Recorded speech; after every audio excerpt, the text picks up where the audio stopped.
Le voy a contar una historia del pasado. Imagínense que antes, cuando uno quería tomarse una fotografía, tenía que usar el siguiente artículo. Cuando lo saque van a levantar la mano y van a gritar amén. Todos los que saben de qué estoy hablando yo aquí. Los que un día tomaron una foto con esto o les tomaron una foto con esto. Mire, vengo de la prehistoria, vengo del pasado con esta belleza. Usted se colgaba esto aquí en el pescuezo y se alistaba para tomar sus fotos. La gente se paraba ahí y el disparo que iba, ese era. Usted no tenía forma de decir, voy a revisarla a ver cómo quedó. Si usted salía con esa cara descuadrada, así quedaba. Griten amén. Vamos, los que saben de qué estoy hablando, digan amén. Si de repente usted enfocaba mal y quedaba una línea roja o los ojos brillantes, no había nada que hacer. Ahí quedaba. Pero el problema no era solamente ese. El problema era que estos aparaticos, además de todo, funcionaban con esto que tengo aquí. Si lo están viendo, ¿alguien sabe cómo se llama esto? Grítenlo, 1, 2, 3. Pero con alegría. Grítelo con alegría, sabiendo que en la casa habían muchos que no se revelaron. Griten amén. ¿Cómo se llama esto? Rollo fotográfico. Uno colocaba esto dentro de la cámara, lo cuadraba y empezaba a tomar las fotos. Y hasta ahí todo iba bien. Siempre había un fotógrafo en las reuniones y todo el cuento. Pero ahora seguía lo más difícil, que era revelar el rollo. En algunas casas como la mía había cámara para tomar fotos, pero no había plata para revelar el rollo.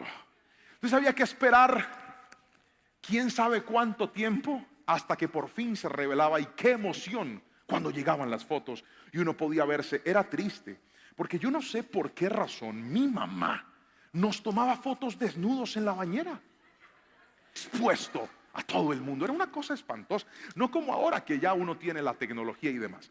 Pero ¿por qué cuenta eso, pastor? Porque en realidad lo más importante de esta historia no es este aparatico, sino este que quiero que mire aquí.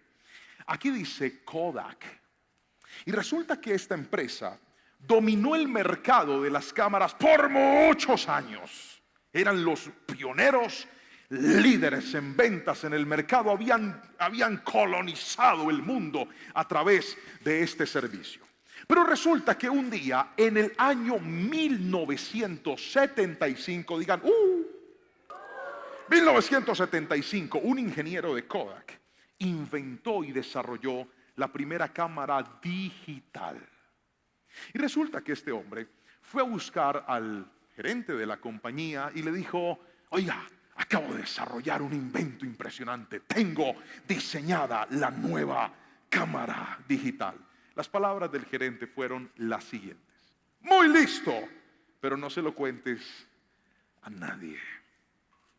Muchos años después, Kodak lanza un comunicado que dice lo siguiente: desarrollamos la primera cámara digital, pero no tuvimos aprobación para venderla por temor a los efectos sobre la venta de los rollos fotográficos. En otras palabras, tuvieron la posibilidad de mejorar, de actualizar, de cambiar, de hacer algo mejor a lo que estaban haciendo.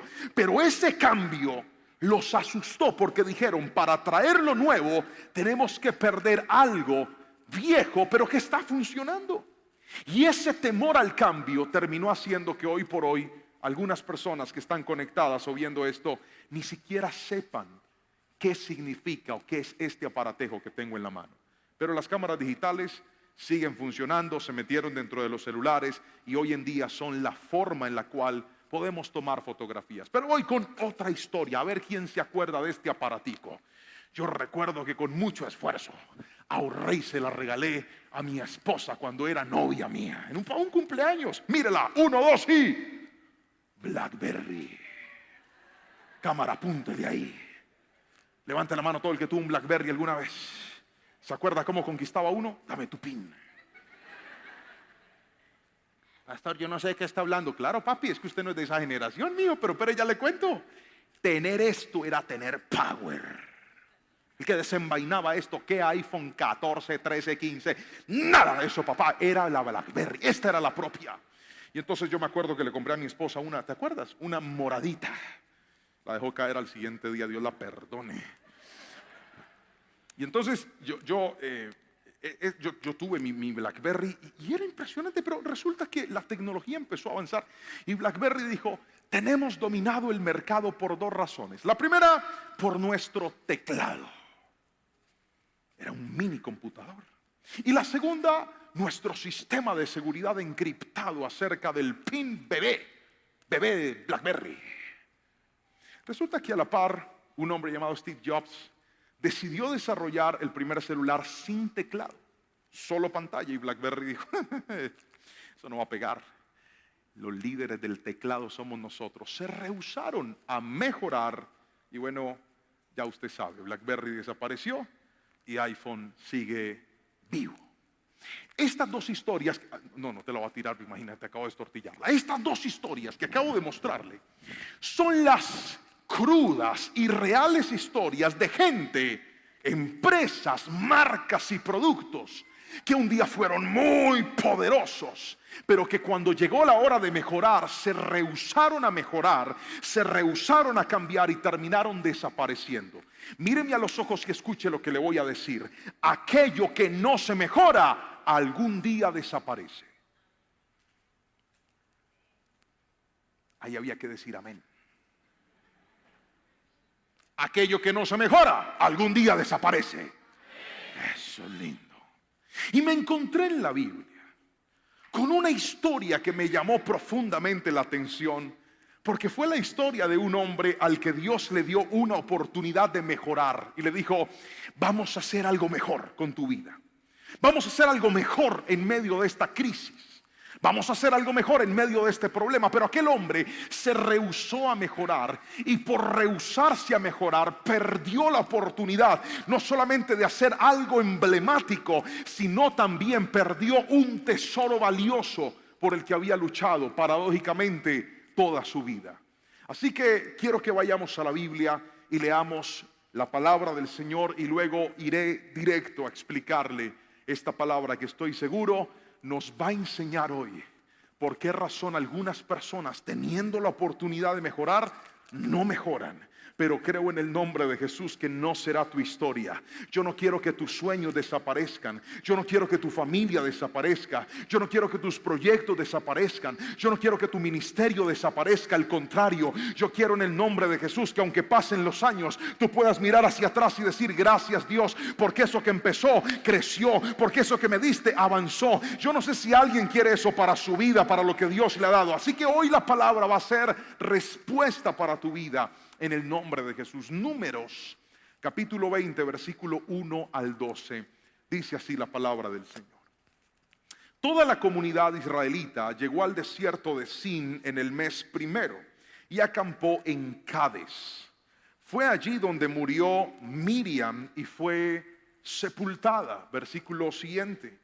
Como hubo gran escasez de agua, los israelitas se amotinaron contra Moisés y Aarón y le reclamaron a Moisés: ojalá el Señor nos hubiera dejado morir junto con nuestros hermanos. ¿No somos acaso la asamblea del Señor?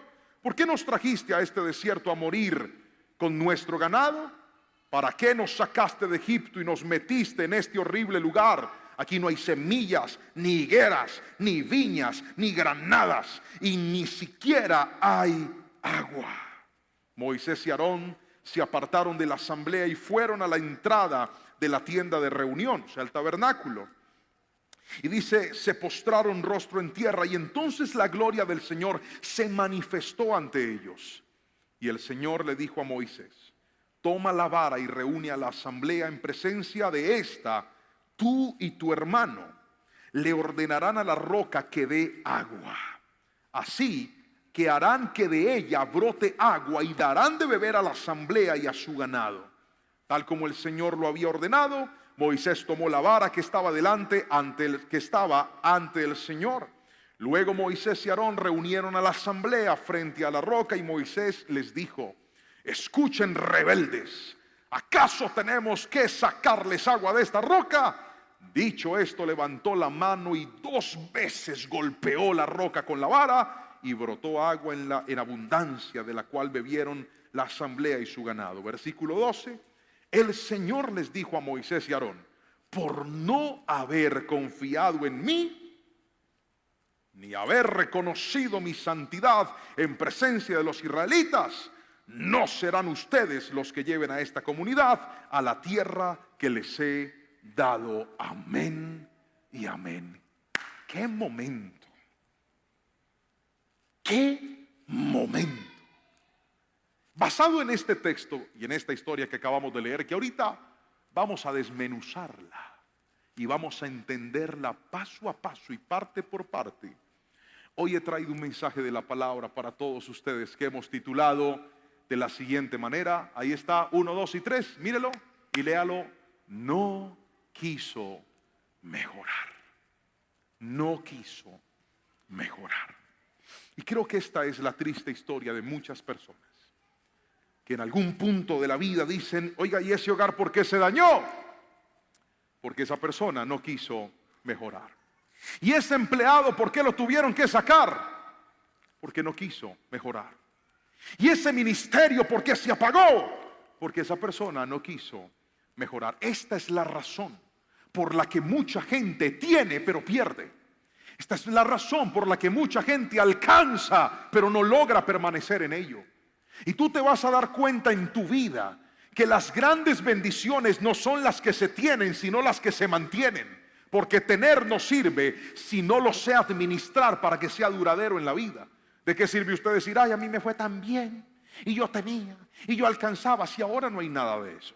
El verdadero sentido en la vida y la verdadera vida que debemos desarrollar es una vida que sea tan buena que aprendamos de que el que no quiere mejorar es el que termina perdiendo las grandes bendiciones que Dios le otorga. Y ese fue el caso, tristemente, de Moisés en este momento. La Biblia nos muestra un relato donde paso a paso encontré 3 cosas que impiden que una persona logre mejorar en la vida. Y es eso lo que le voy a explicar. 3 enemigos, 3 errores que parecen repetirse hasta el día de hoy en muchas personas y que terminan siendo un impedimento para que la gente logre mejorar. Así que voy a entrar con el primero de la noche y es este. El primer error, lo primero que impide que una persona pueda mejorar, ahí va a aparecer, es la desobediencia. Quiero que lo lea fuerte, por favor, a la cuenta de 3. 1, 2, 3.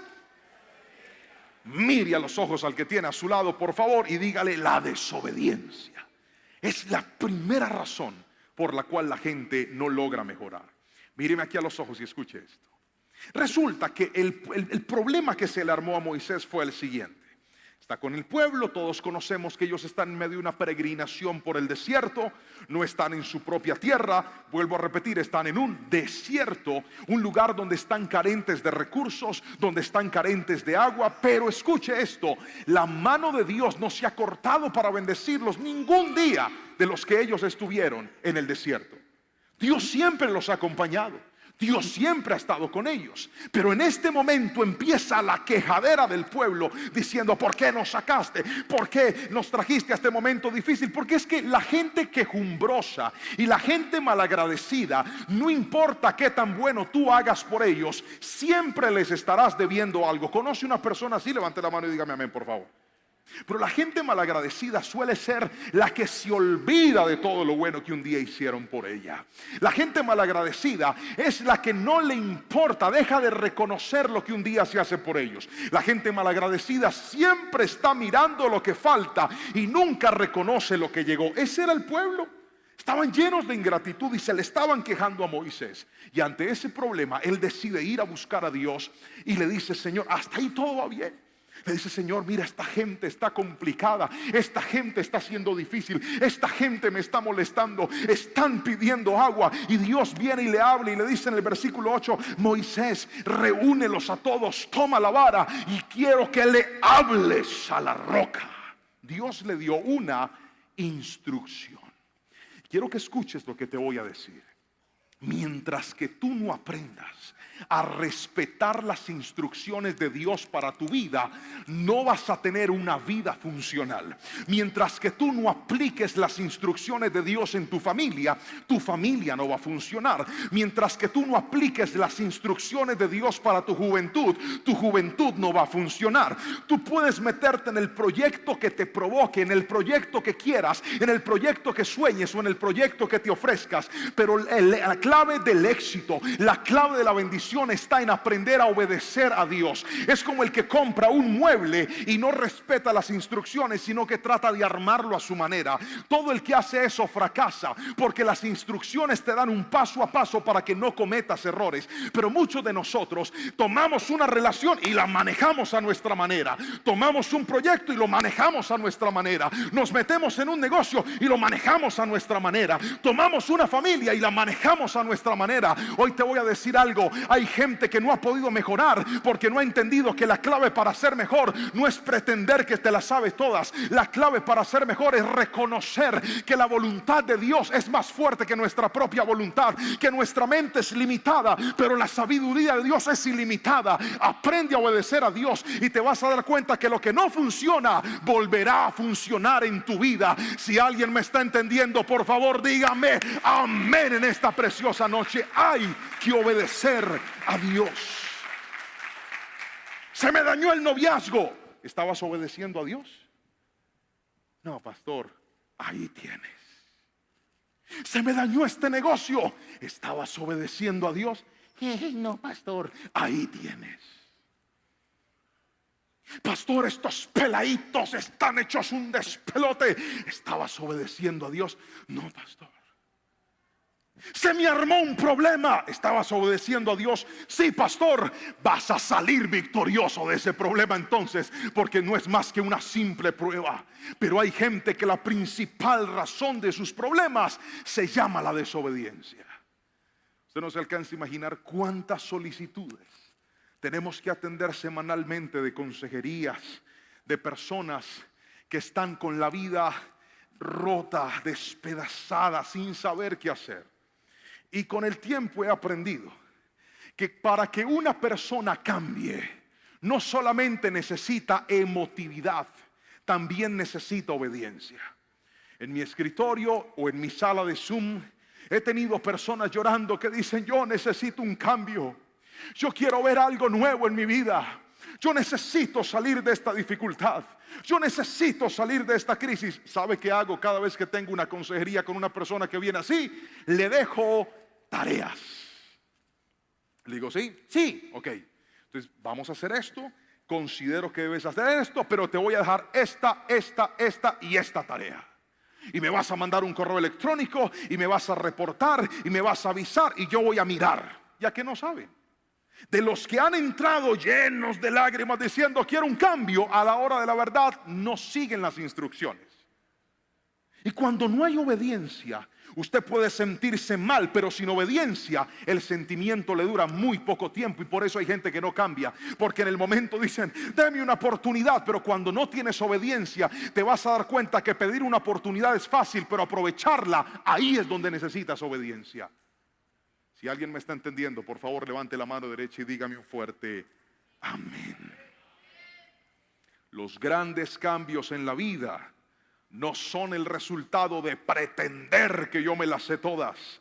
Los grandes cambios en la vida vienen producto de un espíritu obediente. Donde hay obediencia hay demostración de cambio. Escuche esto: más fácil Dios usa a un novato obediente que a un experto testarudo. Hay gente que cree que se las sabe todas, pero son tercos, son desobedientes. La vida no funciona de esa manera, ni con Dios ni con nadie. Levante la mano todo el que trabaja. Mano arriba. Todo el que trabaja. Ahora quiero que la deje arriba todo el que trabaja con más personas, porque hay gente que trabaja sola, pero todo el que trabaja en equipos. ¿Ha visto esa gente que cuando va a trabajar le dan una instrucción y quiere hacer lo que a él le parece? Con esa gente no funciona. Porque la obediencia es una conexión de éxito. La obediencia es una conexión de resultados. Y mientras en tu vida no haya obediencia, no vas a tener resultados. Si vuelve la obediencia, vas a ver la mano de Dios. Moisés hizo lo contrario a lo que Dios le mandó hacer. Y esto es lo que termina anulando los resultados en la vida.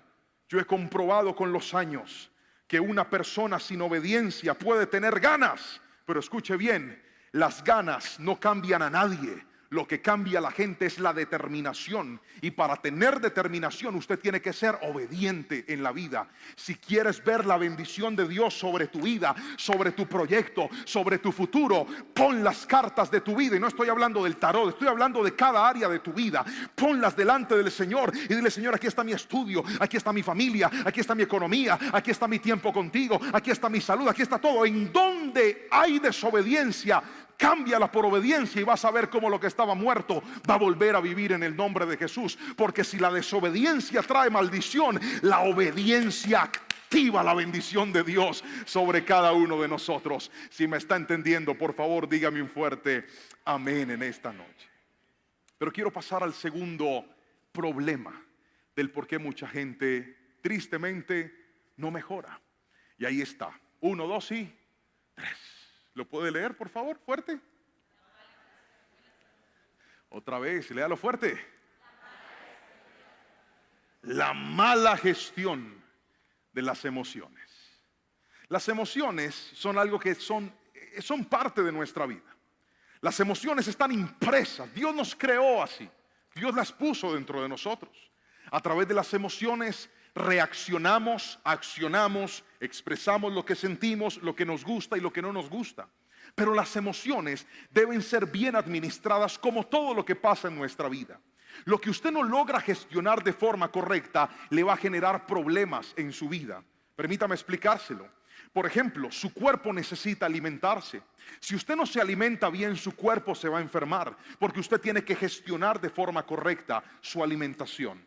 Usted tiene que gestionar de manera correcta sus recursos, porque si usted no gestiona, no administra bien sus recursos, va a perderlos o se va a meter en problemas. Lo mismo pasa con las emociones. Las emociones van a ir y van a venir, van a tocar la puerta, van a querer salir, van a querer brotar, pero si tú no las aprendes a administrar, te van a meter en problemas. Y hay gente que no ha podido cambiar, porque cuando le aparecen las emociones hacen con ellos lo que se les da la buena voluntad de hacer. Eso fue lo que le pasó a Moisés. Este hombre estaba en un momento emocional terrible por varias razones. Lo primero es que el versículo 1 que leímos, si logra recordarlo, dijo que cuando ellos llegaron a esa región, en esa región se murió su hermana. Y no fue cualquier hermana, fue su hermana Miriam. Miriam fue la misma que ayudó a su madre Jocabed a impermeabilizar la cesta donde colocaron a Moisés, donde lo depositaron en el río Nilo para salvarle la vida. Miriam fue la misma que persiguió la canasta hasta ver que su hermanito llegó a manos de la hija de Faraón. Miriam fue la misma que venció todas las barreras, se acercó a la hija de Faraón y le dijo: si usted necesita a alguien que amamante al bebé, yo se la tengo. Miriam fue la misma que hizo la conexión para que la propia mamá de Moisés lo amamantara en la casa del Faraón. Miriam era una hermana mamá de Moisés. No era una simple hermana. Era una hermana que había protegido a su hermano, que había estado con él. Es más, se sentía incluso con derecho sobre Moisés. Un día Moisés se casó con una mujer de Cus y no le gustó y lo criticó. Ella sentía que tenía derecho sobre él. Dios la regañó por eso. Pero Miriam representaba algo muy valioso en la vida de Moisés. Y en este momento él estaba en una situación de luto. No era una situación fácil. Estaba emocionalmente golpeado. Pero no solo esto. El pueblo empieza a pedirle y a pedirle y a quejarse y a quejarse. Todo estaba listo para que Moisés terminara explotando. Todo estaba listo para que Moisés no pudiera reaccionar de manera correcta. Pero quiero que escuches esto. Aunque en la vida por momentos haya tensión, haya presión, Dios espera que nosotros seamos inteligentes y reaccionemos de manera correcta en nuestras emociones. Le voy a contar algo que me pasó un día, esta semana precisamente. Yo iba llegando a mi apartamento, yo vivo en un edificio, y cuando llego en mi carro, parqueo el carro al frente, hundo el botón para abrir el garaje y poder entrar mi carro, y en ese momentico, mientras la puerta se va abriendo, pasa un taxi a toda velocidad. El lugar donde yo vivo es un lugar residencial, por lo tanto, usted no puede andar a altas velocidades en un barrio residencial, es un peligro. Pero este taxista venía a todo, el carro sonaba, ¡vum! Y cuando él se atraviesa, me parquea el taxi frente a mi carro, baja el vidrio y me grita lo siguiente: saque aunque sea la lengua, y lo acompaña con una mala palabra. En ese momento se congeló mi metaverso. Todo empezó como en cámara lenta. Yo vi como el taxi empezó a subir la loma despaciecito, y yo lo volteé a mirar así. Y entonces se me pasó por la cabeza una idea, y dije: ya sé, voy a cerrar la puerta, devolver mi camioneta y lo voy a alcanzar. Voy a cerrarlo, me voy a bajar del carro, voy a ir hasta su ventana, le voy a pegar 4 palmadas al vidrio, le voy a decir que se baje y que me vuelva a decir lo mismo que me dijo, pero viéndome a la cara. Recuerde que el metaverso estaba congelado. Eso fue rápido.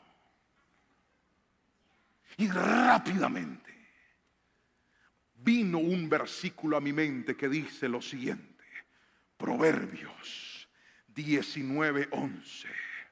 La cordura del hombre aplaca su furor, y es una honra pasar por alto la ofensa. Entonces yo dije: él me insultó porque él es un patán, pero yo soy un pastor y soy una persona educada. Así que entré a la camioneta, cerré la puerta y subí tranquilo, y me acordé de algo. Todas las personas que no saben gestionar sus emociones y son ofensivas contigo, tal vez no te podrán pagar a ti lo malo que han hecho, pero a alguien se lo van a pagar. Ese que te habló mal a ti, tal vez tú no vas a poder ponerlo en su sitio, pero alguien lo va a poner en su sitio, porque para un atravesado hay otro más atravesado siempre. Ahí había que decir amén. Hay que aprender que cuando nosotros dejamos que las emociones nos gobiernen, podemos cometer locuras, o incluso podemos terminar comportándonos como niños inmaduros. La gente que es controlada por sus emociones es gente inmadura. Se enoja por cosas insignificantes. Son manipuladores. Se hacen las víctimas y quieren culparte a ti de sus tragedias. La gente emocional te quiere hacer sentir culpable por sus malas actitudes. Quieren cambiarlo todo, pero no quieren cambiar ellos. Quieren pelear con todo el mundo, pero no quieren pelear contra sus defectos. La gente emocional tiene edad de adultos, pero mente de niños. La gente emocional no puede ver la mano sobrenatural de Dios, porque los grandes proyectos de Dios, Dios los pone en gente madura, en gente que sabe comportarse, en gente que sabe reaccionar, en gente que sabe cuándo hay que agachar la cabeza, cuándo hay que hablar, cuándo hay que pedir perdón, cuándo hay que reconocer que me equivoqué. Pero el emocional nunca reconoce que se equivocó. El emocional quiere manipularse, quiere hacer la víctima, hace pucheros, estira la boca, se hace el resentido, no quiero hablar con nadie. Mientras usted viva de esa manera, nunca podrá mejorar. Así no me diga amén. Yo conozco gente que ha perdido cosas valiosas porque se comportan como gente emocional. Son vulnerables, no saben reaccionar. Hay que aprender en la vida, muchachos. Hay momentos donde lo que hay que hacer es cruzar la página, mirar hacia adelante y decir: voy a avanzar en el nombre de Jesús. Pero basta ya de esa inmadurez, que peleas con alguien y peleas con todo el mundo. Yo era así. Así que yo sé de qué le estoy hablando. Cuando me enojaba con mi esposa, yo me iba a dormir a la sala, a aguantar frío, porque yo dije: voy a hacerla sentir mal, que cuando se levante a la madrugada, despelucada, con esa boca oliéndole maluco. Porque a todo el mundo le huele maluco la boca a la madrugada. Griten amén, confirmen. Mire, usted se puede dormir con un pato tanque en la boca y esa boca le amanece oliendo feo. Porque así somos los seres humanos. Cuando ella se levantara, yo quería que se sintiera mal y dijera: ay, pobrecito mi esposo, ven y te acuestas acá conmigo. Y eso me hacía sentir bien, porque así es el manipulador. Se infringe daño para dañar a los demás. Usted no va a cambiar infringiéndose daño. Usted va a cambiar aprendiendo a ser mejor, actuando con madurez. La gente emocional no puede mejorar en la vida. Dios quiere que seamos gente madura. Péguele un codazo al que tiene al lado, pero pasito, dígale, está escuchando. Vamos a madurar, vamos a madurar. Yo aprendí que mis problemas con mi esposa no se resolvían con berrinches, con pataletas, haciéndome la víctima. Yo aprendí que mis problemas con ella se resolvían hablando. Que tenía que decirle, no me gustó esto, no me parece aquello, no estoy de acuerdo con esto, y voy a gestionar mis emociones hasta estar tranquilo y estar bien para seguir en la vida. Pero el emocional se atranca por cosas, y fue lo que le pasó a Moisés. Mire lo que pasó. Él va delante de Dios. Recuerde que él venía cargado. Otra vez, ¿él venía qué? ¿Venía qué? Y va delante de Dios. Hasta ahí todo va bien. Cuando uno está cargado, tiene que ir delante de Dios. Y entonces cuando llega delante de Dios, le dice, mira lo que está haciendo este pueblo. ¿Y qué le dice Dios? Tranquilo, tome la vara. Hasta ahí todo va bien. Yo creo que Moisés dijo, qué bien, les voy a pegar con esta vara. Tome la vara, reúnalos a todos y háblele a la piedra. Ajá. Y va a salir agua para todos. Listo. Tomó la vara. Pero ¿sabe qué dice la Biblia? Vamos a leerla. Versículo número 10. Lea conmigo pues. Mire la reacción de Moisés. Míreme acá. Míreme aquí. ¿Qué le dijo Dios que hiciera? Otra vez. Tómela. Fuerte. Tómela. Reúnalos a. Y háblele a la. Qué chévere. Voy a hacer esto más seguido. Se fue. Toma la vara. Los reúne a todos. Pero mire a la piedra que le habló. Luego Aarón mandó a llamar al pueblo a reunirse frente a la roca y dijo, escuchen ustedes, rebeldes. ¿Qué dice la última palabra allá en la esquina? ¿Qué dice? No dijo que habló fuerte, dijo, ese man estaba bravo. Y dijo, ¿acaso debemos darles agua de esta roca? Ay, Moisés, ¿cómo así? O sea, yo tengo que darles agua a ustedes. ¿Quién lo mandó a dar agua? Ay, Moisés. Es que la gente emocional es así. No hace lo que tiene que hacer, sino lo que la emoción le dice que haga. Pero no contento con eso, mire lo que pasa. Siga, por favor. Enseguida Moisés levantó su mano y golpeó la roca. Moí, te dijeron que le hablaras, ¿por qué le estás pegando? ¿Cuántas veces le dio? Páquete, y salió el agua. Ahí hay algo interesante. Porque Éxodo capítulo 17 dice que este problema ya había pasado antes. Esto no era la primera vez. Esto ya había sucedido. Y la primera vez que sucedió, Dios le dijo a Moisés que le pegara a la roca. Y Moisés le pegó una vez y el agua salió. Pero en esta, viene y le da una ¡pa! Y yo creo Dios diciendo, vean a este. O sea, usted va a hacer lo que se le da la gana. Y ¡pum! Y Dios dijo, vamos a hacer que salga el agua. Pero yo después arreglo ese problema. Y el agua salió y todos tomaron. Moisés logró desaforar su rabia, pero no se libró del problema con Dios. ¿Por qué razón? Porque las emociones te pueden llevar a hacer locuras que en el momento tú no las entiendes, pero con el tiempo tendrás que afrontar las consecuencias de tus actos. Tenga mucho cuidado. Mientras que no aprendamos a gestionar nuestras emociones, vamos a dañar a los demás, pero peor aún, nos vamos a dañar nosotros mismos. Yo sé que no es fácil lidiar con las emociones. Pregúntemelo a mí, que soy padre de dos tremendas bellezas, dos creaciones únicas y hermosas de Dios. En estos días, mi niña Anita está próxima a cumplir 5 años de vida. Tiene un diente flojo, se le va a caer. Los actualizo de noticias. Me dijo, papi, ¿me compras una plastilina? Yo la miré y le dije, sí, mami, yo te la compro ahorita. Pero Anita tiene un problema. repite y repite y repite y repite y repite. Gríteme amén los que me entienden. Parece un disco rayado. Íbamos bajando del apartamento y me dice: papi, ¿me compras la plastilina? Sí, mami, yo te la voy a comprar. Gracias. Nos subimos al carro. Papi, ¿me compras la plastilina? Mami, que sí. Gracias, papi.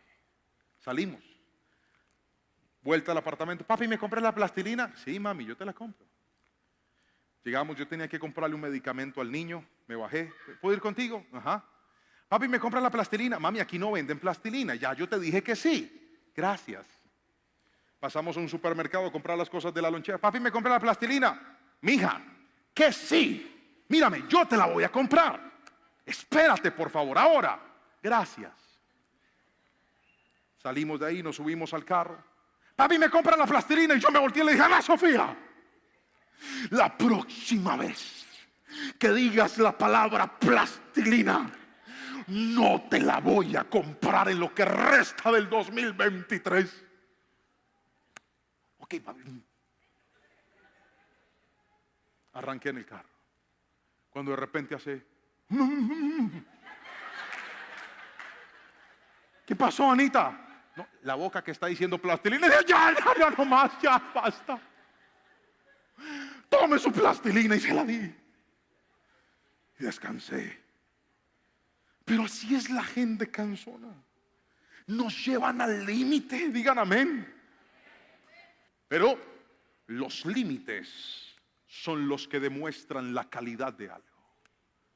Y hay gente aquí que no ha podido mejorar, porque cada vez que va al límite aflora la peor versión de sus emociones. Hoy le quiero decir algo: si usted quiere que en su vida todo cambie, empiece a cambiar sus emociones también. Y dígale: Señor, ayúdame a reaccionar un poco mejor. No tienes que ser grosero para responder todo. No tienes que hablar mal siempre. No tienes que ser una persona rencorosa siempre en la vida. Yo quiero que mi vida mejore. Mejora tus emociones.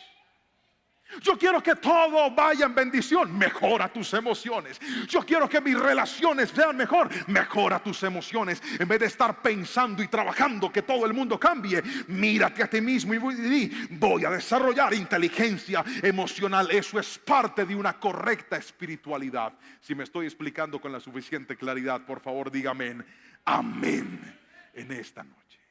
Lo tercero y último que le quiero mostrar en esta palabra es lo siguiente. La tercera razón que llevó a Moisés a no cambiar, a no poder mejorar fue esta: escogió aprender con las consecuencias. Otra vez, ¿puede repetirlo conmigo, por favor? 1, 2, 3. Escogió aprender con las consecuencias. Vamos a la palabra del Señor, por favor. El versículo número 12 dice lo siguiente. Versículo 12. El Señor les dijo a Moisés y a Aarón lo siguiente: por no haber confiado en mí, ni haber reconocido mi santidad en presencia de los israelitas, no serán ustedes los que lleven a esta comunidad a la tierra que les he dado. Este creo que es uno de los momentos más tristes en la historia de Moisés. Míreme a los ojos y escuche esto. Su reacción, su desobediencia, la no correcta gestión de sus emociones lo llevó a perder algo muy valioso, y fue el privilegio de entrar a la tierra prometida con el pueblo de Israel. Míreme a los ojos. El que tenía que ir adelante en la marcha de las murallas de Jericó no era Josué, era Moisés. El que tenía que ordenar: griten cuando las murallas cayeron, no era Josué, era Moisés. Pero este momento de locura, de desenfreno, de desobediencia, de no controlar sus emociones, lo llevó a perder. Escúcheme lo que le voy a decir en este momento. Hay muchas personas que tristemente han escogido aprender de la peor forma que se puede. Existen dos con para aprender. El primer con, diga conmigo, primer con. Fuerte, diga, primer con. Se llama consejo. Cuando te dicen, no hagas eso, no vayas por ahí, perdona, cambia, mejora, renovemos. Pero por aquí te entra y por aquí te sale. Y el segundo se llama consecuencias. Y es cuando lo que usted pensó que no iba a pasar, pasó. Se dañó, se desbarató, perdió, se fue, se rompió, lo sacaron, lo echaron, no quiero más, no funcionó. Y ahí donde ves las consecuencias dices, ahora quiero cambiar. Tristemente algunos terminan cambiando cuando ven las consecuencias de no trabajar en lo que le enseñé. ¿Y sabe cuál es el problema? Que ahí te toca cambiar con una pérdida en las manos. Y el problema de muchos es que dicen, yo quiero cambiar para recuperar. Y ahí es donde Dios te dice, tú no vas a cambiar para recuperar. Tú vas a cambiar porque tienes que cambiar. Y después decido si recuperas o no. Pero vas a cambiar y vas a mejorar. Yo sé que eso es incómodo, porque me encantaría poder decirte, Dios te va a devolver todo lo que perdiste. Pero a veces no. A veces no logra recuperar todo lo que perdiste. A veces sí.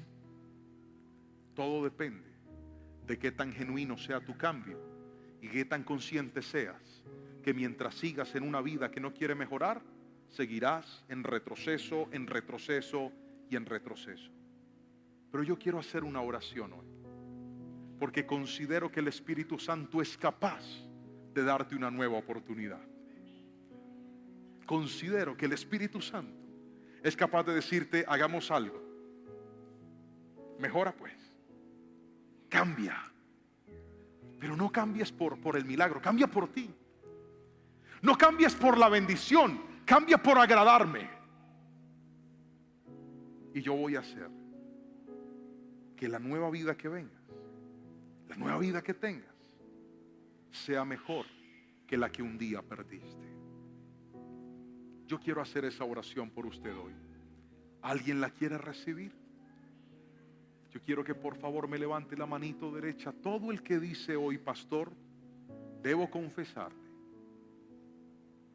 que esos enemigos de los que usted habló hoy, la desobediencia, la mala gestión de las emociones y tener que ver las consecuencias para poder reaccionar, me han acompañado en algunos momentos de la vida.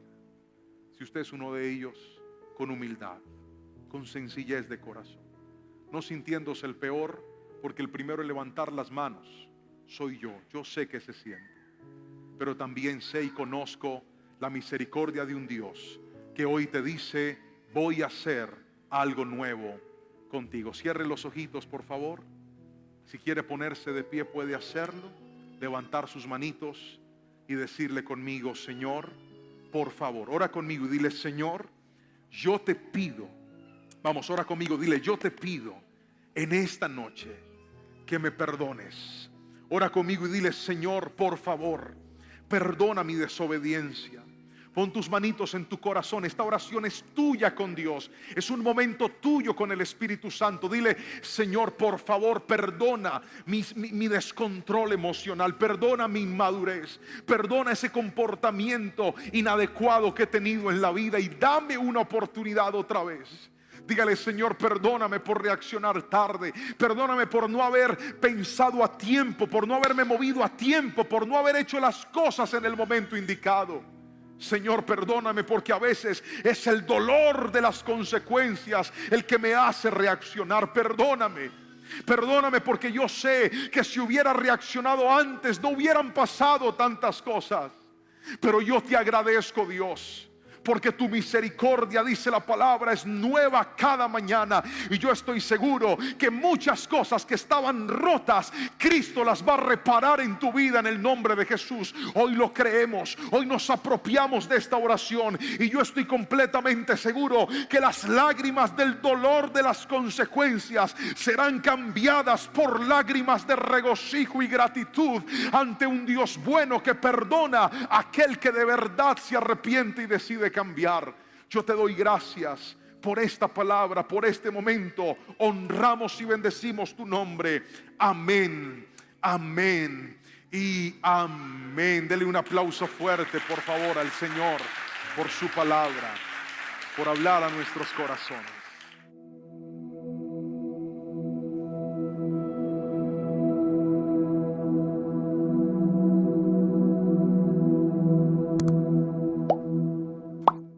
Primer libro de Crónicas, capítulo 14, versículos 8 al 11. Van a ser la base en la que vamos a leer. Primer libro de Crónicas, capítulo 14, versículos 8 al 11. Voy a pedirle que vaya a su Biblia. Si tiene su devocional y ya lo compró, hay una página especial para tomar apuntes de la predicación. Úselo. Y vamos a leer lo que nos dice la palabra. Como siempre, leeré en la Nueva Traducción Viviente, que dice así: Cuando los filisteos se enteraron de que David había sido ungido por rey sobre todo Israel, movilizaron todas sus fuerzas para capturarlo. Pero le avisaron a David que venían, así que salió al encuentro. Versículo número 9 dice: los filisteos llegaron y realizaron una incursión en el valle de Refaim. Entonces David le preguntó a Dios: ¿debo salir a pelear contra los filisteos? ¿Los entregarás en mis manos? Y el Señor le contestó: sí, adelante, te los voy a entregar. Versículo 11 dice: entonces David y sus tropas subieron a Baal Perasim y allí derrotó a los filisteos. Dios lo hizo, exclamó David. Me utilizó para irrumpir en medio de mis enemigos como una violenta inundación. Así que llamó ese lugar Baal Perasim, que significa el Señor irrumpe. Amén y amén. Escriba el título de esta palabra. Se llama Sin miedo y con devoción. Sin miedo y con devoción. Me llama profundamente la atención la historia de David. David es uno de esos personajes en la Biblia del cual hay mucho que decir y hay mucho que enseñar, y creo que he predicado mucho de él, pero quiero contarle este momento porque es particularmente uno de los momentos más especiales en la vida de David. David hacía 13 años atrás aproximadamente se había vuelto un hombre peligroso y odiado por los filisteos. Ellos, que eran enemigos acérrimos de Israel, se jactaban porque entre sus tropas tenían a un soldado no solamente muy fuerte, no solamente muy hábil, sino también muy alto y muy grande. Era un hombre que sin pelear ya infundía miedo. Su nombre era Goliat.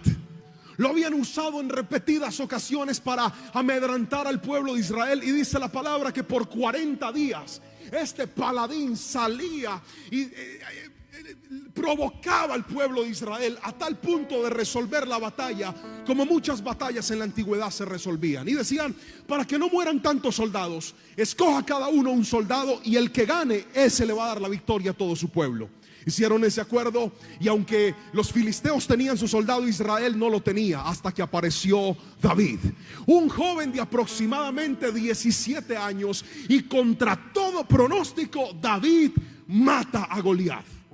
Nosotros conocemos muy de cerca la historia y sabemos de que David mató a un gigante, pero culturalmente y socialmente fue más que matar a un gigante. David había avergonzado a todo un pueblo. David había humillado a toda una nación. Por lo tanto, era un blanco, era un objetivo para los filisteos. Ellos odiaban a David. Pasaron 13 años aproximadamente y llega en los rumores del campamento la siguiente noticia: David acaba de volverse el nuevo rey de Israel. Y como ellos le tenían chirria, que no sabe qué hicieron, pues planear un plan en contra de él, idearse algo para destruirlo. David era un joven de 30 años. Levante la mano el que tiene 30 o está cerca de los 30, por favor, aquí. Yo soy el primero en levantarla. Mire, somos jóvenes, guapos, somos pelados. Mi esposa me dijo esta mañana cuando la llevé al trabajo: mi amor, tienes la barba llena de canas. Le dije: es por tu culpa, pero yo soy joven. Pollo. Pues déjeme contarle que aunque el pelo se me está cayendo, este año cumplo 30 años y estoy asustado. Usted sabe, la andropausia, la crisis de los 40, todo eso. Pero cuando leí esta historia dije: David estaba como yo, era un pelado. Mano, no haga así, deja la envidia. Claro, como usted ya está viejo. Entonces los filisteos dicen: es que ese día David nos cogió desprevenidos y fue contra uno solo, pero ahora vamos a ir todos juntos por él. Y dijeron: a este pelado hay que capturarlo, es nuestra mejor oportunidad. Y aquí viene algo importante, porque hoy quiero centrarme en todo lo que pasó en ese momento. ¿Está conmigo? Diga conmigo: posesión de David. Fuerte, diga: posesión de David. Estamos en ese escenario, ¿listo? O sea, David mata a Goliat, pasan 13 años, sirve desinteresadamente al rey Saúl. El rey Saúl inexplicablemente lo odia y eso se vuelve una prueba. Diga conmigo: prueba. Entonces, finalmente la prueba termina. Saúl se muere. Y cuando, súbala aquí, hijo, por favor, en los audífonos. Y cuando Saúl se muere, entonces David dice: ahora sí, llegó mi momento. Lo nombran rey de Israel. ¿Y a que no sabe qué pasa después de que lo nombran rey? Otra prueba. Y es que, escuche esto: prueba antes de victoria y prueba después de victoria parece un patrón de Dios. Otra vez, voy a decirlo despacio porque hay gente que está escribiendo.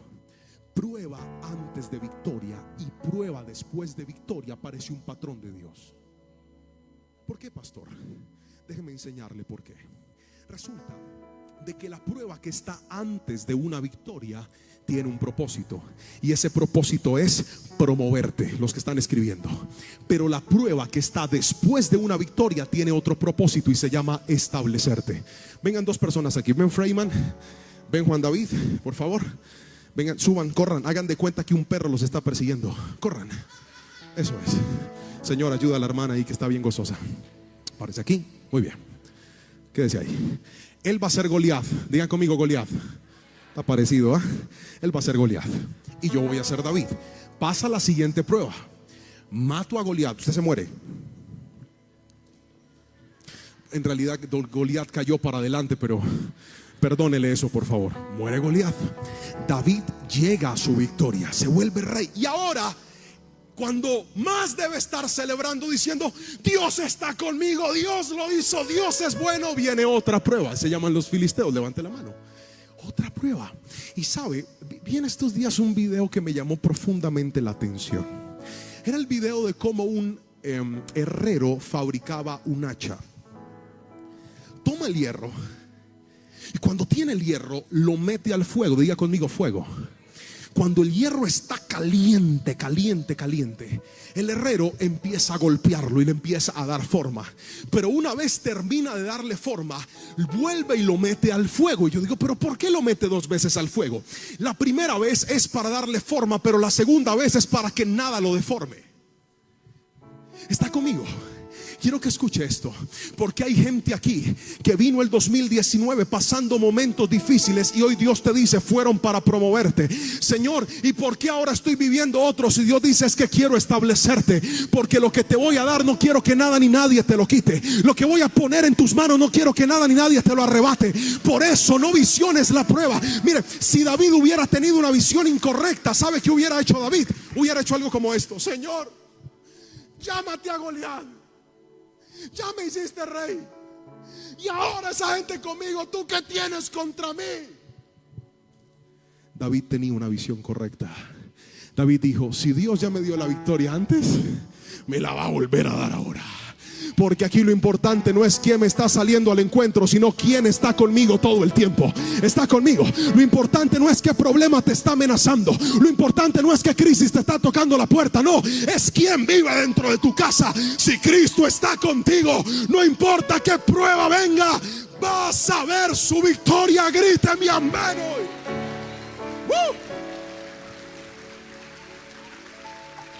Se pueden sentar, gracias.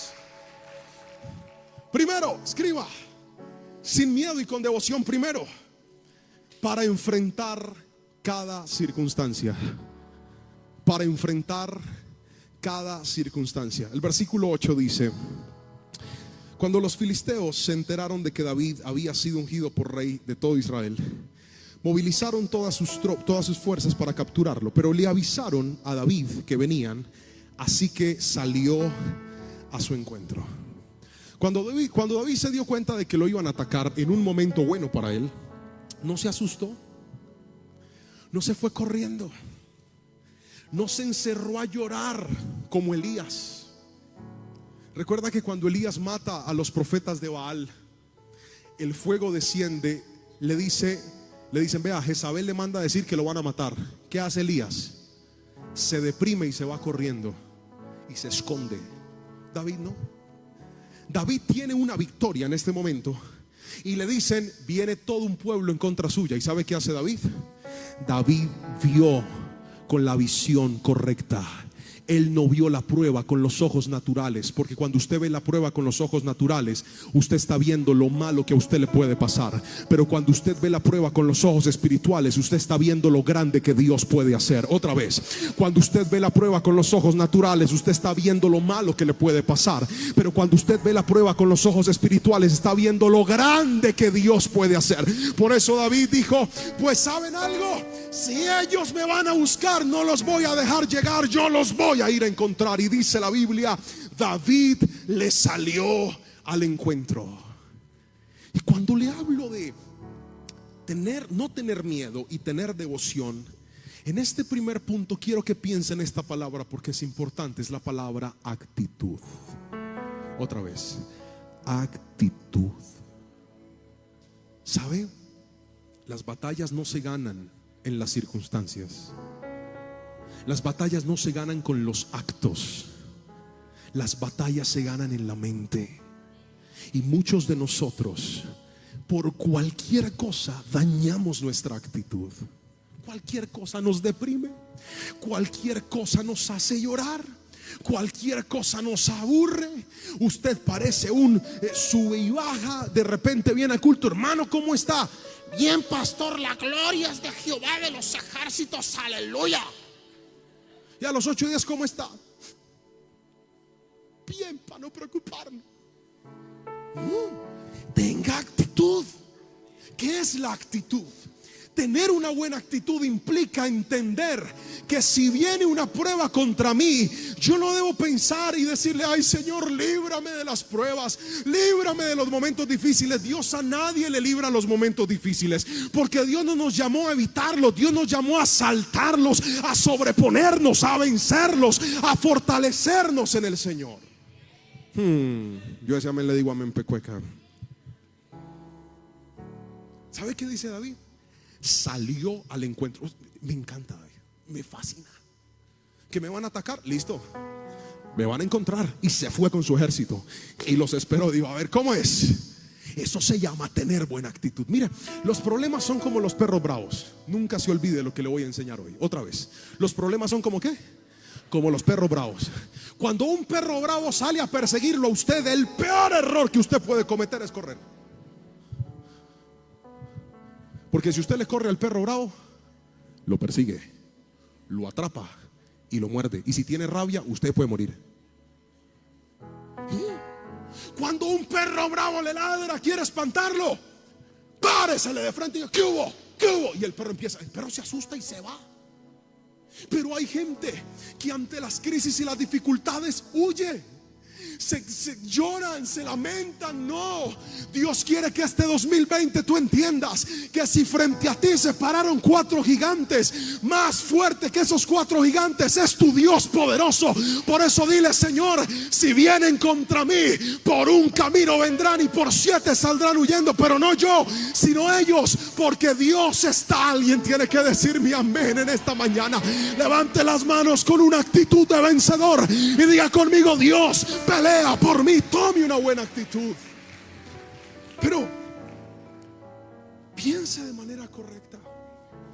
No, Señor, tú como que te desactualizaste, tú no estás conmigo, tú no me quieres. No, Dios sí lo quiere. Lo que pasa es que a Dios le encanta formar a sus hijos. A Dios le encanta hacernos personas fuertes. A Dios le encanta hacernos personas inteligentes. A Dios le encanta despertar en nosotros creatividad. Dígame qué cosas no lo han llevado a usted a tomar decisiones importantes, sino los momentos de crisis. Pero deje de visionarlo como el lugar de su derrota y aprenda a entender que cada prueba que viene en su contra, lo único que está buscando es que la gloria de Dios se muestre más, hable más, se levante más. Usted no está solo, Dios está con usted. Dígame amén si lo cree. Pero déjeme mencionarle el segundo principio que le quiero enseñar. Y no solamente sin miedo y sin devoción para enfrentar cada circunstancia, sino en segunda instancia para caminar en la voluntad de Dios. Para caminar en la voluntad de Dios. Y esto es importante.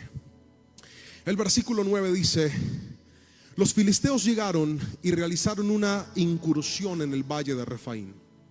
Entonces David le preguntó a Dios. ¿Qué hizo David? Diga conmigo: tomó una actitud. ¿Cuál fue la actitud de David? Alistó su ejército y fue y se preparó. Se puso en posición de guerra. David dio el primer paso.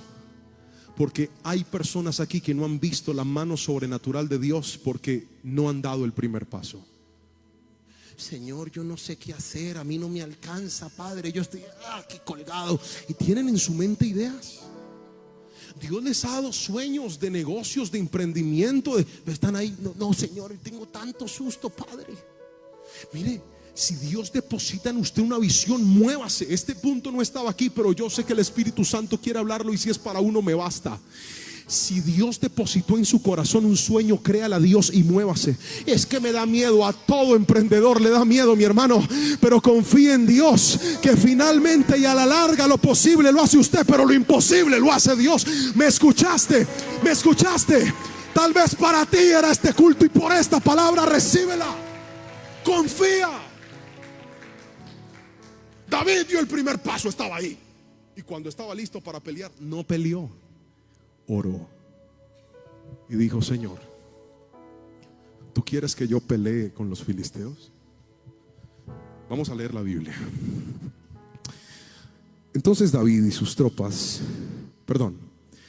versículo 10. Entonces David le preguntó a Dios: ¿debo salir a pelear contra los filisteos? Primera pregunta. Segunda pregunta: ¿los entregarás en mis manos? Y mire lo que le dice Dios: sí, papá, vaya, yo se los voy a entregar. Y el versículo siguiente, el 11, dice que David fue con sus tropas, llegó, peleó, y cuando ganó la batalla, ¿sabe qué gritó David? Dios lo hizo. Míreme a los ojos y respóndame esta pregunta: ¿quién volvió la espada? ¿Quién?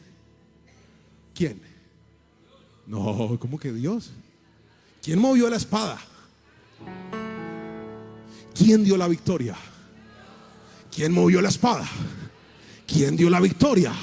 ¿Sabe por qué?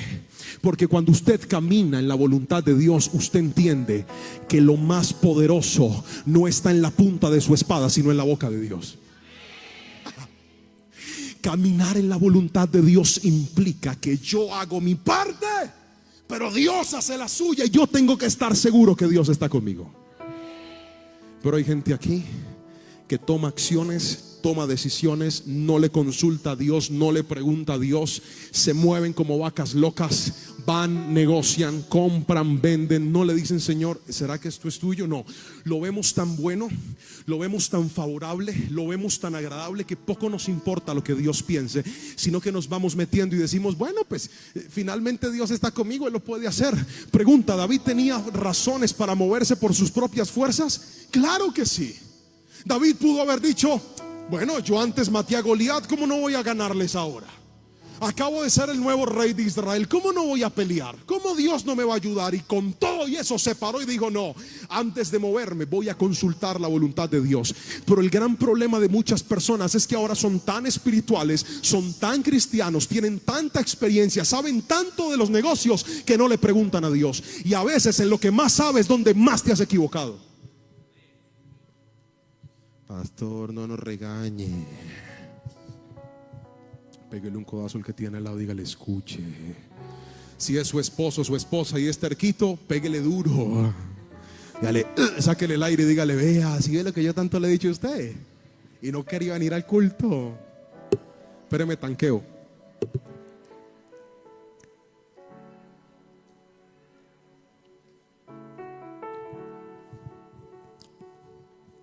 Una cosa es hacer la voluntad de Dios. Otra cosa es caminar en la voluntad de Dios. Porque el que hace la voluntad de Dios lo puede hacer a veces, pero el que camina en la voluntad de Dios lo hace siempre. ¿Cuántos quieren que este sea el año de caminar en la voluntad de Dios? Mano arriba y dígame amén si usted es uno de ellos. ¿Cuántos quieren caminar en la voluntad de Dios? Pues caminar en la voluntad de Dios implica que usted y yo tenemos que estar listos para el sí y para el no de Dios. Pero hay gente aquí que le encanta cuando Dios le dice sí, pero se estresan cuando Dios le dice no. Porque alguien te lo tiene que decir y yo te lo voy a decir. Cuando caminas en la voluntad de Dios, hay momentos donde Dios te dice no a cosas que a ti te gustan, a cosas que a ti te parecen buenas, a cosas que tú dices: yo con esto la resuelvo, pastor, ya, con este trabajo pago mis deudas y hago todo lo que necesito. Y Dios está gritándole: no, no, no. Sí, Señor, es el diablo que me quiere quitar la bendición, no me la voy a dejar robar. Y Dios no, y le pone pero. Si usted no, es que con mi Dios saltaré los muros. No, usted tiene que aprender a conocer la voluntad de Dios. Uy, ese amén desaliñado. Usted tiene que aprender a conocer la voluntad de Dios. Pastor, yo quiero hacerle una pregunta. Esta es una de las preguntas que los cristianos más me han hecho a mí en mi vida, y es la siguiente: ¿cómo hago yo para saber si Dios me está hablando? Ustedes dicen: Dios me dijo, pero yo no sé. Le voy a dar la respuesta. Si usted no tiene una vida de devoción, usted nunca va a aprender a escuchar a Dios. Porque Dios te habla cuando oras y cuando te refugias en la palabra del Señor, todos los días.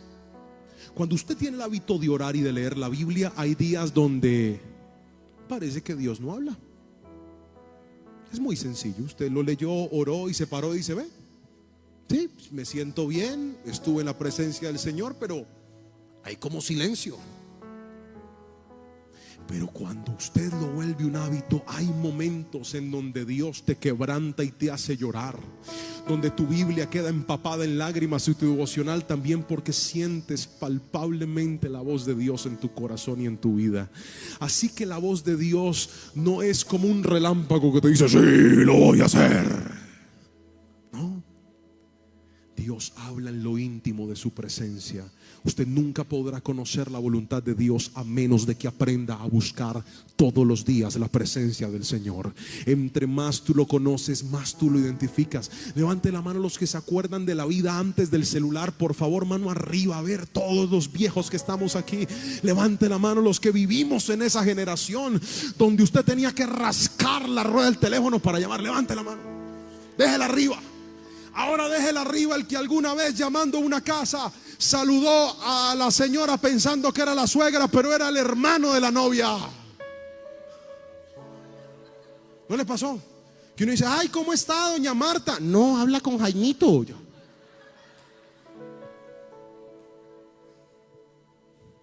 Porque cuando uno no habla mucho tiempo con una persona, entonces es difícil reconocer la voz de esa persona. Otra vez. Cuando no hablas mucho tiempo con una persona, es difícil reconocer la voz de esa persona. Pero cuando usted permanentemente está hablando, todos los días está hablando, yo no sé si a usted le ha pasado, un día mi esposa me dijo, ay, yo me asusté en el trabajo. Le dije, ¿por qué? Porque oí la voz de alguien y pensé que eras tú. Le dije, mija, eso es un espíritu que te está cuidando. Pelas. Porque cuando tú reconoces la voz de Dios, vas a ver cómo Dios te habla a través de la prédica, te habla en la palabra, te habla en la oración. Mire, a mí Dios me habló a través de un impío hace unos días. ¿Le cuento? Lo voy a contar. Yo estaba en un apartamento viviendo, rentado, por 4 años. Y durante 4 años no molesté a la inmobiliaria para nada. Para nada es para nada. Si algo se dañaba, yo lo arreglaba. Así, chévere. Hermano, míreme a los ojos. Si usted está con la inmobiliaria, no haga eso. Llegó la hora de entregar el apartamento. Fueron de la inmobiliaria. Estoy orando por ellos para que Dios los tenga en fuego lento.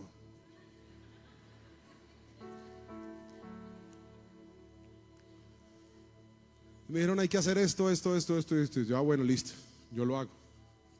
Lo hice todo. Eso me costó un dinero representativo. En diciembre, fin de año, cierre. Para mí la Navidad no es nada.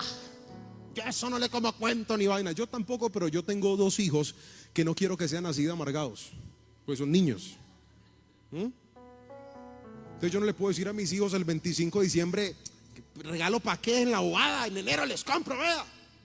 No, yo sí, allá usted, yo no. Entonces yo a mis hijitos les quería dar un regalo, quería hacer muchas cosas, pero empezó la prueba y entonces eso me representó un dinero bien grande. Además me dice la inmobiliaria, y tiene que dejar pago de una vez los servicios del siguiente mes porque se pagan atrasados, pero tiene hasta mañana para pagarlos.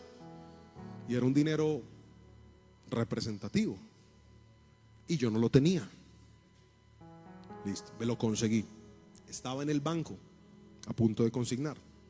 Yo mismo le mostré al de la inmobiliaria que en la sala de mi casa, donde hay un espejo muy grande, el espejo tenía una astillita de este tamaño.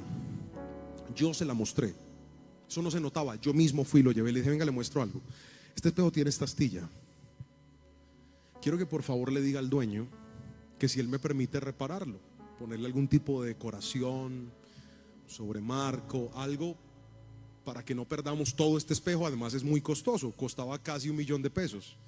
No por el tamaño del espejo, sino por la instalación, porque era un 4º piso y no cabía ni por el ascensor ni por las gradas. Ah, bueno señor, yo le aviso. Nunca me avisó. Y cuando yo estaba en el banco consignando, me llegó un mensaje y me dice la inmobiliaria, don Juan Pablo, que tiene que pagar el espejo.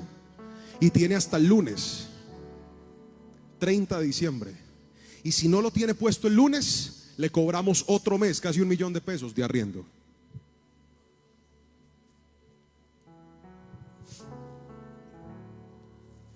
Entonces yo quería poner en el carro cansado del camino y ponerme a llorar.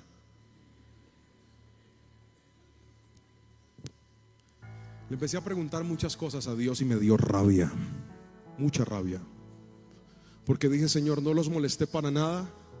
Y ahora no solamente me están molestando, sino que me están llevando. Mire, hasta hablé con la abogada de la iglesia, que es amiga mía. ¿Qué puedo hacer, Martica? Y ella me dio una orientación. Yo los quería demandar.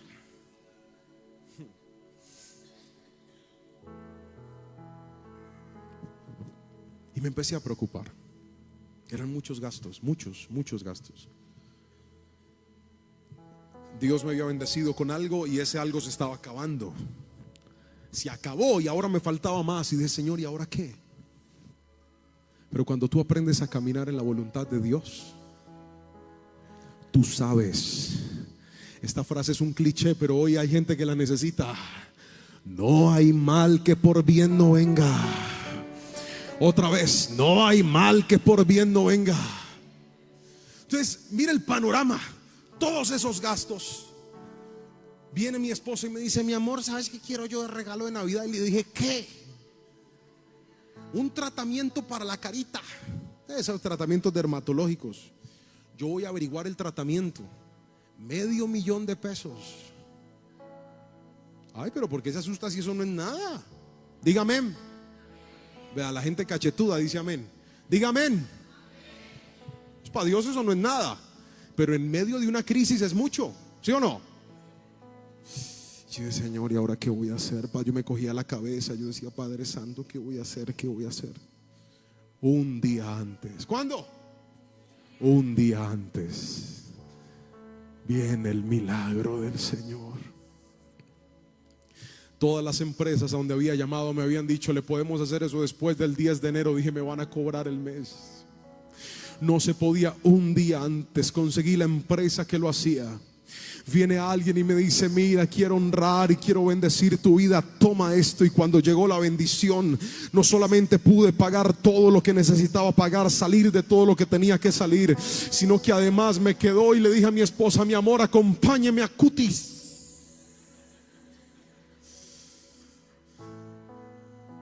La llevé a Cutis y le compré todas esas vainas que quería. La semana pasada entregué ese apartamento y cada vez que paso por ahí no quiero ni verlo. En algún momento quise y le oré al Señor que me diera la oportunidad de con una oración estallar ese vidrio, pero ya se me quitó eso. Ya me salió eso del corazón.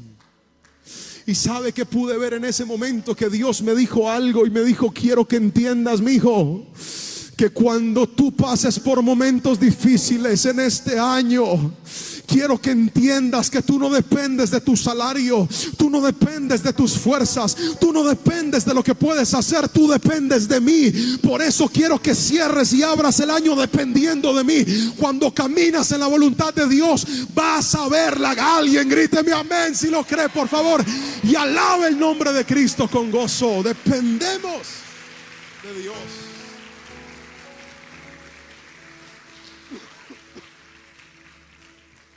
Y eso es justamente lo tercero. Escriba: para mantener la dependencia de Dios.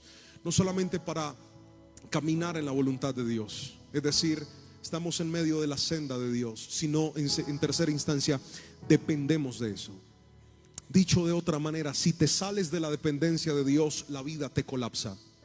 Otra vez, si te sales de la dependencia de Dios, la vida te colapsa. Otra vez, si te sales de la dependencia de Dios, la vida te colapsa. Levante la mano el que ha manejado en una ciudad desconocida, sin GPS. Muy bien. Hace muchos años fui a la ciudad de Medellín y íbamos a ir a un matrimonio en un sector cercano a Medellín que se llama Bello, municipio de Antioquia. Los paisas son muy amables y cuando uno les pregunta por una dirección, ellos no solamente le dan la indicación, sino que lo llevan. Entonces el señor al que le dije: vea por dónde llego a tal lugar, me dijo: sígame, mijo. Él arrancó en su taxi y yo iba detrás de él. Y si él doblaba a la derecha, yo me metía. Y si él doblaba, yo doblaba a la izquierda. Para donde el señor iba, yo me iba. Si él aceleraba, yo aceleraba más. Yo no lo quería perder. Eso se llama dependencia.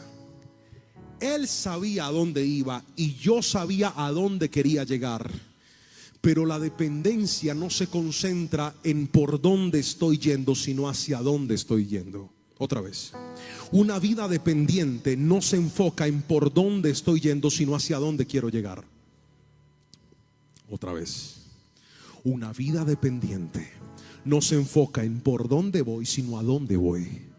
Entonces, quien depende de Dios es como si Dios le dijera: sígame, yo lo llevo. Señor, quiero tener una familia bendecida, sígame. Y arranca usted detrás de Dios. Y si Dios doble, y si métase por ahí, y dio una curva, y esto se ve como feo, hágale, que usted no está ahí, usted es para dónde va. Pero hay gente que se le suelta la dependencia de Dios. Dice, no, este camino no me gustó, me voy por otro. Cuando usted se suelta de la dependencia de Dios, es donde usted comete los peores errores de su vida. Siéntese a pensarlo y verá. Cuando usted ha dejado de orar, cuando usted ha dejado de vivir una vida espiritual, cuando usted ha dejado de agradar a Dios, cuando usted se sienta con su familia y salen ofreciendo trago y dicen, vamos a tomar, y usted dice, ay, ¿por qué no? Estamos en diciembre, uno al año no hace daño. Usted se sale. Y es donde empieza a ver cómo la vida le colapsa, porque una vida en pecado jamás puede alcanzar propósitos eternos. Otra vez, una vida en pecado nunca podrá alcanzar propósitos eternos. Hermano, aprenda a depender de la voluntad de Dios, no del qué dirán de la gente. Ay, pastores, que si me dicen y si me dicen, no, mi hermano, primero eso, agradar y obedecer a Dios en la vida, y vas a ver la victoria y el favor de Dios. Alguien tiene que decirme amén en este lugar. Camine en la dependencia de Dios. Mire, Dios innova, Dios es creativo, a Dios le gusta. Dios no siempre hace las cosas iguales, por eso dependa de Él. Veo dos casos en la Biblia muy especiales. El primero es con Moisés. Cuando el pueblo tenía sed, Dios le dice, pégale a la piedra. ¡Práquete! Le pegó y salió agua. Pasaron años, muchos años, y el pueblo vuelve otra vez a quejarse. Tenemos sed. Y Dios le dice, háblele. ¿Y sabe qué hace Moisés?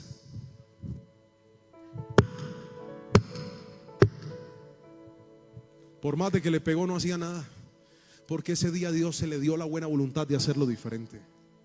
Por eso no se confíe. Hay gente que dice, no, es que yo sé cómo se mueve Dios en estos casos. No. Aprenda a depender de la voz de Dios, mi hermano.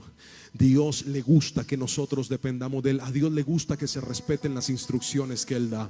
Una frase que leí en estos días me pareció muy oportuna para esta prédica: vaya paso a paso y evitará el retraso. Otra vez, vaya paso a paso y evitará el retraso. ¿Ha visto esa gente que le da por armar muñecos de los hijos sin ver las instrucciones? Los dejan mal armados, le quiebran la patica.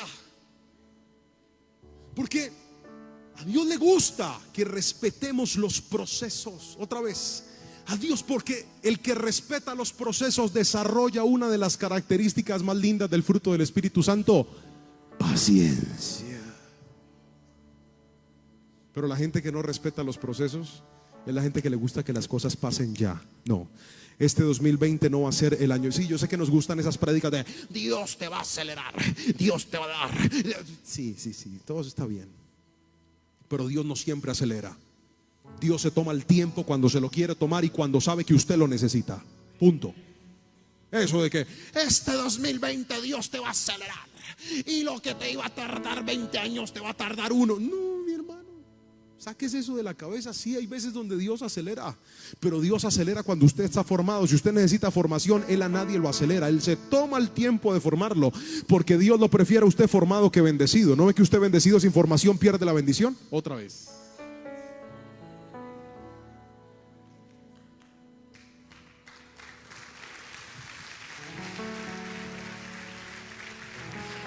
Entonces, Dios innova. Y con David no fue la excepción. Dice el versículo número 13. ¿Qué hizo David? Destruyó a los filisteos. ¿Está conmigo? Les ganó, los venció. Y no solamente los venció, los volvió a humillar. El versículo 12 dice que les hizo sacar todos los ídolos que llevaban a la guerra. Tiren todos sus ídolos ahí, y delante de ellos se los destruyó. Como quien dice, señores, ustedes no están metiendo conmigo, ustedes están metiendo con Jehová de los ejércitos. Punto, perdieron. Despachó los reos de guerra. Y miren lo que dice el versículo 13. Vaya conmigo a la palabra. Versículo número 13. A ver, aquí está mi Biblia. Dice: poco tiempo después, los filisteos volvieron. Diga conmigo, volvieron. Dígale que tiene a su lado, volvieron. Vamos, mírenlo a los ojos, dígale, volvieron a molestar. Y dice la palabra: y de nuevo hicieron una incursión en el valle. O sea, estos pelados están pero ensañados en contra de David. Que así son los problemas, ¿no le ha pasado? Uno ya los venció, ¿y qué hacen? Vuelven. Ya tentación, te vencí, pasé el año invicto, no consumí marihuana, aleluya. Y en enero vuelven otra vez a ofrecerle. Aleluya, amén, por ese grito de júbilo. Volvieron. Y una vez más, David le preguntó a Dios. ¿Ve? Eso se llama dependencia. Hay gente aquí que se mete en problemas por confiada, porque Dios le dio la victoria. Viene el problema y dice: voy a saltar los muros. No, mi hermano, hoy quiero que usted aprenda algo y guarde en su corazón. Cada vez que entre en un momento difícil, antes de llorarle a medio mundo, llórele a Dios y dígale: Señor, dime qué quieres hacer, dime qué quieres que yo haga, muéstrame la respuesta. Y se va a dar cuenta cómo su visión va a mejorar, porque usted no depende ni de su quincena, ni de su salario, ni del gota a gota, ni del amigo, ni del exterior. No, mi hermano, yo quiero que usted entienda que su socorro viene de Jehová, que hizo los cielos y la tierra. Y si algo Dios te va a enseñar este 2020, es que a veces intencionalmente te va a cerrar todas las puertas humanas para que la única que se te abra sea la de los cielos y veas la gloria y el poder de tu Dios. Tú y yo no dependemos de un ídolo, tú y yo no dependemos de una estatua, tú y yo no dependemos de un dólar doblado en la billetera, tú y yo no dependemos de una penca de sábila, tú y yo no dependemos de la buena o de la mala suerte. No, tú y yo dependemos del creador de los cielos y de la tierra, que venció la muerte, la enfermedad, y todo es posible para él. Grite mi amén, por favor. David ora y Dios le dice: no los ataque de frente, rodéelos. Le dio la estrategia, le cambió los planes. Y esta palabra es para alguien aquí. Hay gente aquí a la que Dios le va a cambiar los planes. Yo quería hacer esto y decía: no, vamos a hacerlo así. Ay, Señor, pero eso está muy raro. Haga caso, déjese guiar, obedezca. Que cuando Dios le cambia los planes, es para enseñarle a usted que no es a su manera, ni en sus fuerzas, ni por su conocimiento, sino por la mano poderosa de Dios. David obedeció y se dejó guiar, como ese paisa que dobló y se metió en una cantidad de curvas. ¿Usted cree que yo me acuerdo de las curvas? Yo ni sé por dónde me metí, pero sí sé a dónde llegué. Lo mismo va a pasar en tu vida. Tal vez vas a olvidar todo el proceso difícil por el que caminaste. Vas a decir: Señor, yo ni sé por dónde me metí, ni sé cómo salí de esa crisis, ni sé cómo salí de ese desierto, ni me acuerdo cómo resolví eso. Pero de lo que sí me acuerdo es que tú nunca me abandonaste, que tú siempre estuviste ahí, Señor, que tú siempre mostraste tu gloria, que tú siempre. Eso es lo que hace a alguien cuando depende de Dios: entender que no es el camino, es el destino lo que Dios te va a dar. Por eso dile: Señor, gracias, y voy a depender de ti. Si usted es uno de ellos, alabe a Cristo y diga amén en esta preciosa mañana. Dependemos de Dios.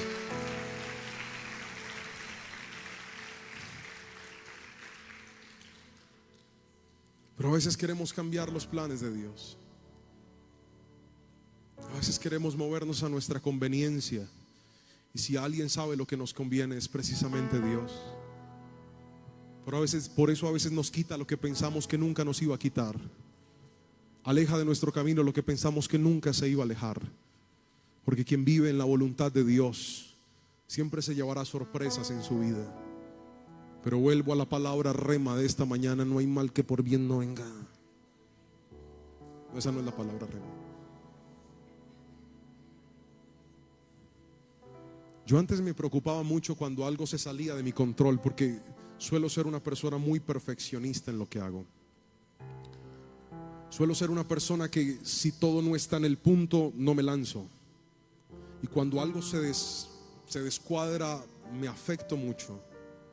Pero he aprendido que cuando algo se descuadra de lo que yo tenía cuadrado, si yo estoy bien con Dios, todo va a funcionar. Otra vez, si yo estoy bien con Dios, todo va a funcionar. Y a veces hay cosas que se alejan de tu vida y te sientes mal, y hoy quiero que agradezcas y le digas: Señor, si quitaste esta persona, si quitaste este trabajo, si quitaste este contacto, si esto se desacomodó, es porque algo nuevo tú vas a hacer, Dios, punto. Eso se llama tener una visión correcta. El último versículo de esta cita dice, versículo 16 y 17. Dice: entonces David hizo lo que Dios le ordenó. Hirió de muerte al ejército filisteo desde Gabaón hasta Geser. Así, la fama de David se extendió por todas partes y el Señor hizo que todas las naciones tuvieran temor de David. Amén y amén. El éxito de David se llamó depender de Dios. Era un tipo con devoción y sin miedo. ¿Qué hay que hacer? Vamos a hacerlo. Pero espérese, que Dios esté conmigo. ¿A quién hay que matar? A Goliat, lo matamos, pero que Dios esté conmigo. Actitud y devoción. Hay gente que pide mucho: Señor, yo sé que tú estás conmigo, y oran y oran y oran, pero no tienen actitud. Y hay otros al revés, tienen mucha actitud, pero poca devoción. Este es el año de orar. ¿Me escuchó? Este es el año de orar. Este es el año de leer la palabra. Este es el año de congregarnos. Este es el año de vivir en santidad. Este no es el año de tener un pie en el mundo y otro pie en la iglesia. Este no es el año de tener ropa para cultos y ropa para discotecas. No, mi hermano. Eso ofende a Dios.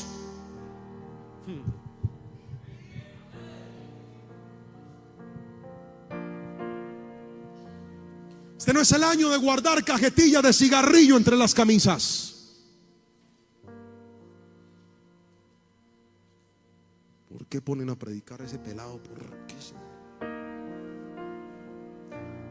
Devoción, devoción, devoción. Yo quiero que me entiendas esto: cuanto más amas a Dios, más lo agradas. Ay, pero es que la iglesia me está condicionando. No, esto no es cuestión de condición. Yo quiero que usted entienda que aquí no le estamos infundiendo ley, aquí le estamos infundiendo amor y pasión por Dios. Quien está apasionado por Dios no se unta en el pecado. Quien está apasionado con Dios se equivoca una vez, pero se arrepiente y se levanta.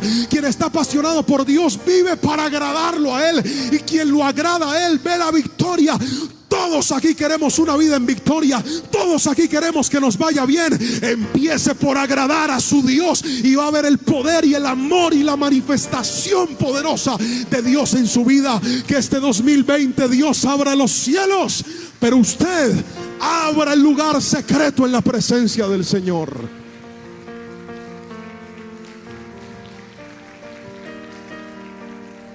David hizo muchas hazañas. Déjeme terminar con esto.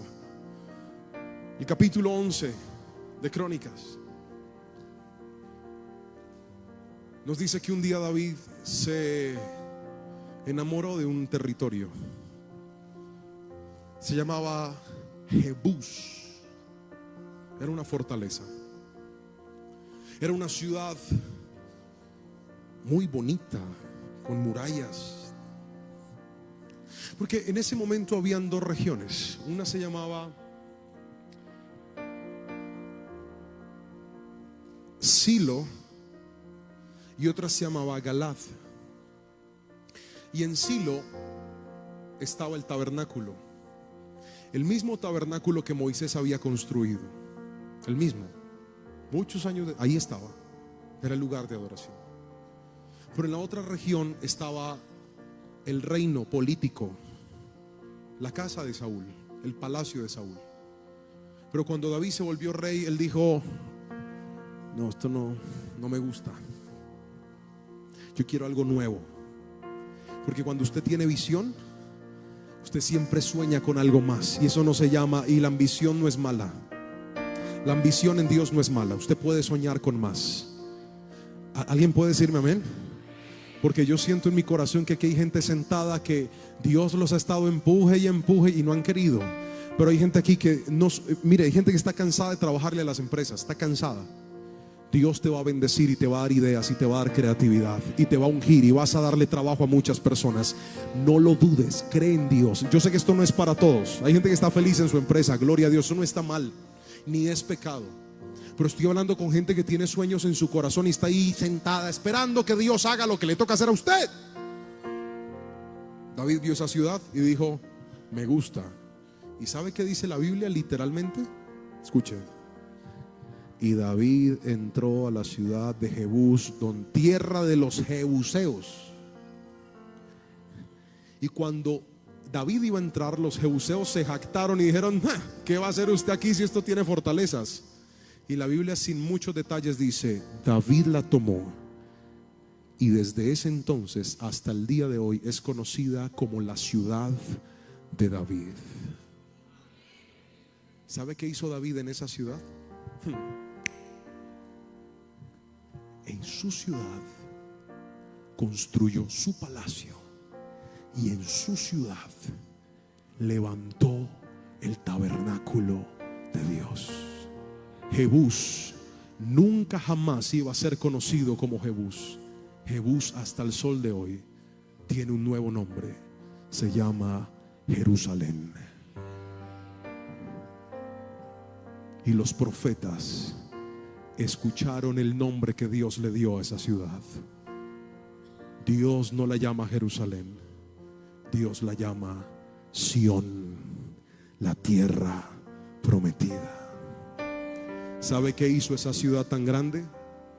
Que David dijo: yo quiero eso para mí, pero yo no voy a reinar ahí solo. Esa no va a ser mi ciudad. Ese va a ser el lugar más sagrado de la tierra, porque ahí voy a construir. Él no lo pudo hacer.